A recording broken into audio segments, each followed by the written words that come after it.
രാജ്യത്തിനായി ഒരുക്കിയ ഓരോ പദ്ധതികളിലൂടെയും ലഭിച്ച നേട്ടങ്ങൾ മൂന്നാം മോദി സർക്കാരിലും കുതിക്കുകയാണ്. ഇപ്പോഴിതാ ഇന്ത്യക്ക് ഒരു വന്ദേ മെട്രോയും ഒരുങ്ങിയിരിക്കുന്നു.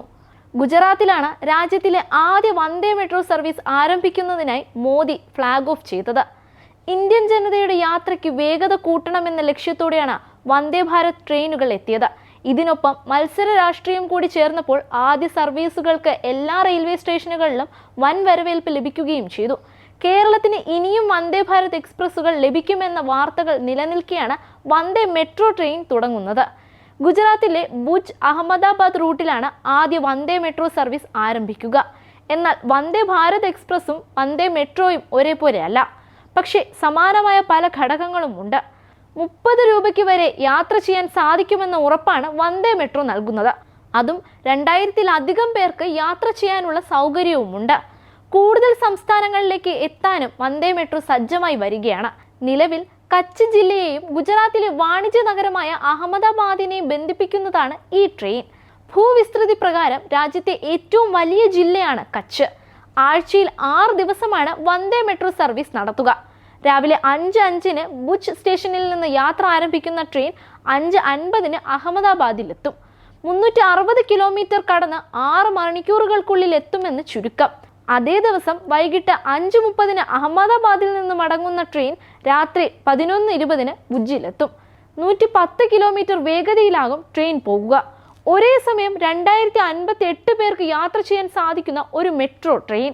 വന്ദേ ഭാരത് എക്സ്പ്രസിലെ പോലെ സീറ്റുകൾ ഉണ്ടാകും. ഇരുഭാഗത്തും എഞ്ചിനുകളും ഓട്ടോമാറ്റിക് വാതിലുകളുമുണ്ട്. ഒരു മെട്രോ ട്രെയിനിൽ 10 കോച്ചുകൾ. വന്ദേ ഭാരതിൽ റിസർവ് ചെയ്ത് വേണം യാത്ര. എന്നാൽ വന്ദേ മെട്രോയിൽ റിസർവ് ചെയ്യേണ്ടതില്ല. മറ്റ് സാധാരണ തീവണ്ടികളെ പോലെ മെട്രോ സ്റ്റേഷനുകളിൽ നിന്ന് ടിക്കറ്റ് വാങ്ങി യാത്ര ചെയ്യാം. കുറഞ്ഞ ടിക്കറ്റ് നിരക്ക് GST ഉൾപ്പെടെ 30 രൂപയാണ്. അഞ്ചർ, ഗാന്ധിധാം, ബച്ചാവു, സമഖിയാലി, ഹൽവാഡ്, ദ്രഗാദ്ര, വിരംഗം, ചന്ദ്ലോദിയ, കലുപൂർ എന്നിവിടങ്ങളിലാകും സ്റ്റോപ്പ്. ഭുജിൽ നിന്ന് ആരംഭിക്കുന്ന ട്രെയിൻ ശനി ഒഴികെ 6 ദിവസങ്ങളിലും സർവീസ് നടത്തും.